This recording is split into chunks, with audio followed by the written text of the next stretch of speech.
लगा लो। बच्चे का हाथ पकड़ के छोटे बच्चे को एक ग्रेड कोयला कहलाता है, जो थर्मल पावर प्लांट वगैरह में काम में आता है ना, उस तरह का कोयला होता है। इसके अंदर आप पानी और गैसों जो है वो बराबर। मेरा नाम प्रताप सिंह चित्तौड़िया है और मैं रेलवे में 14 जनवरी 1965 को इसी स्टीम इंजन पर भर्ती।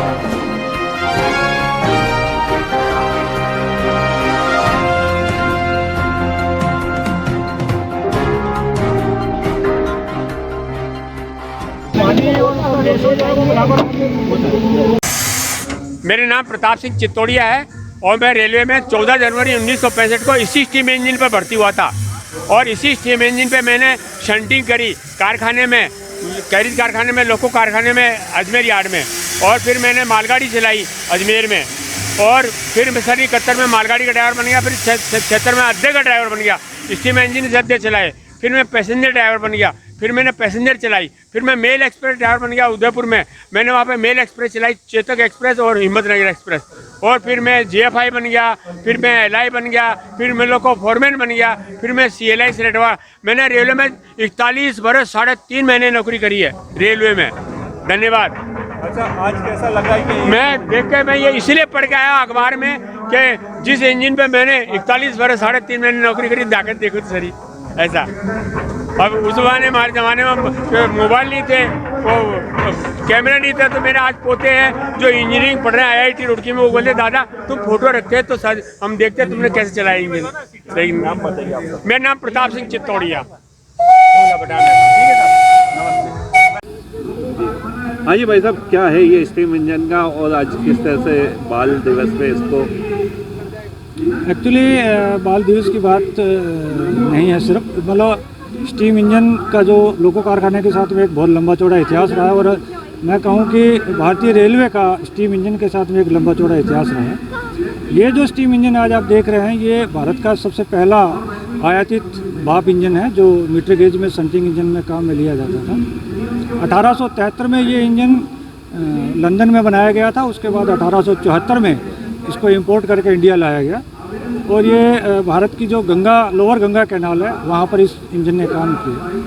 उसके बाद में 1874 में ये इंडिया में लाने के बाद 1879 में, यानी 1889 में ये मेरवाड़ा स्टेट को, जो रेलवे थी यहाँ पे, उसको हैंडओवर किया गया, और बरसों तक इस इंजन ने हमारे यहाँ पे इस कैरिज और लोको वैगन कारखाने में काम किया, शंटिंग का काम करता रहा, और लगभग 100 सालों तक काम करने के बाद में ये इंजन एक तरह से बंद पड़ा था, जिसको हमारे मुख्य कारखाना प्रबंधक महोदय के पहल में और रिस्पेक्टेड हमारे CME सर के निर्देशन में इस इंजन को वापस चालू करने का निर्देश दिया गया कि इसको पुनः जो स्टीम में लाया जाए, ताकि इतिहास जो है एक तरह से जिंदा रहे।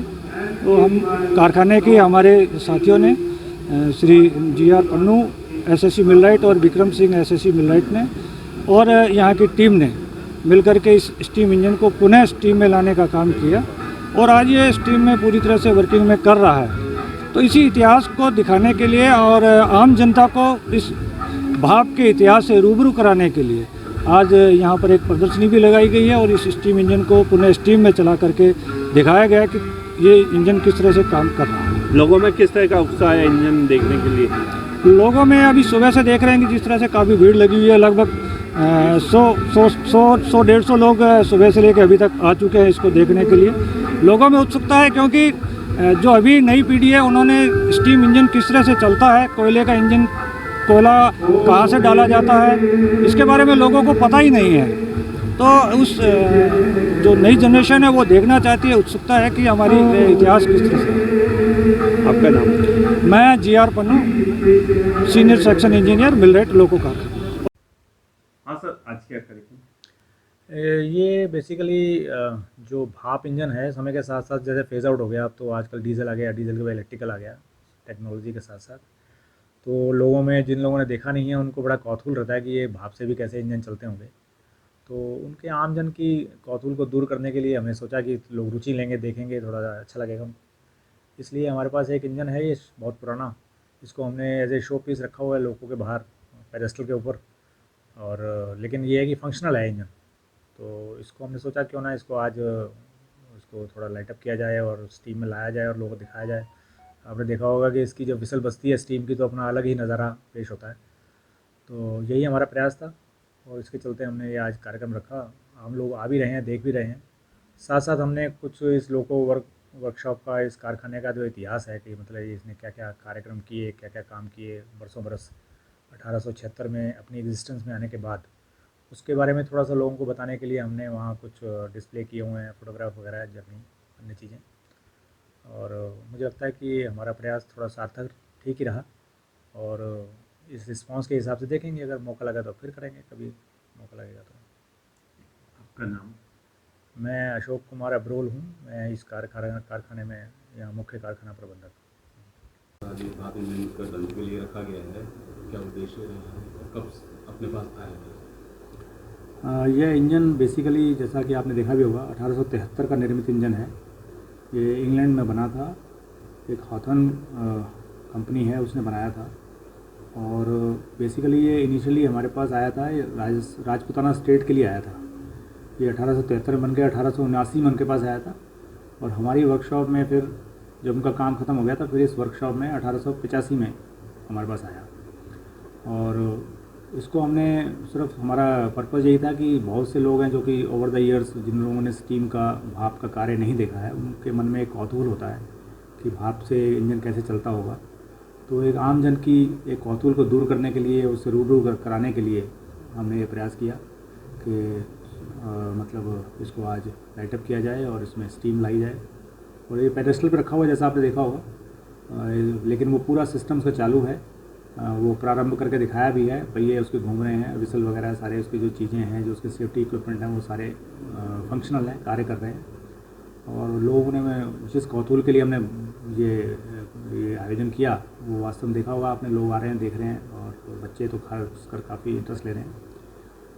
मुख्य हमारा बेसिकली यही एक पर्पज़ था, लक्ष्य हमारा यही था। सर एग्जीबिशन भी लगाई गई है? एग्जीबिशन जो वर्कशॉप की जो जर्नी है बेसिकली, जैसा आपको बताया कि 1876 में ये वर्कशॉप मतलब अपने उसमें आ गई थी क्रियान्वयन में। तब से लेकर इस वर्कशॉप ने क्या क्या कार्य करने शुरू किए, एक काम ख़त्म हुआ दूसरा पकड़ा, दूसरा ख़त्म हुआ तीसरा पकड़ा, समय के अनुसार, समय की मांग के अनुसार या देश की अन्य आवश्यकताओं के अनुसार। आपने ये भी देखा होगा कि यहाँ पे वर्ल्ड वॉर सेकेंड और वर्ल्ड वॉर फर्स्ट दोनों के लिए ही मतलब युद्ध सामग्री का निर्माण भी यहाँ हुआ उस समय। और वर्षों वर्ष स्टीम इंजन के बाद फिर स्टीम इंजन ख़त्म हो गए, उसके बाद यहाँ पे वैगन का काम शुरू हुआ, फिर डीजल का काम शुरू हुआ, फिर मीटर गेज, फिर ब्रॉड गेज। अब ये कारखाना इलेक्ट्रिक लोको का भी कार्य करना शुरू कर दिया हमने।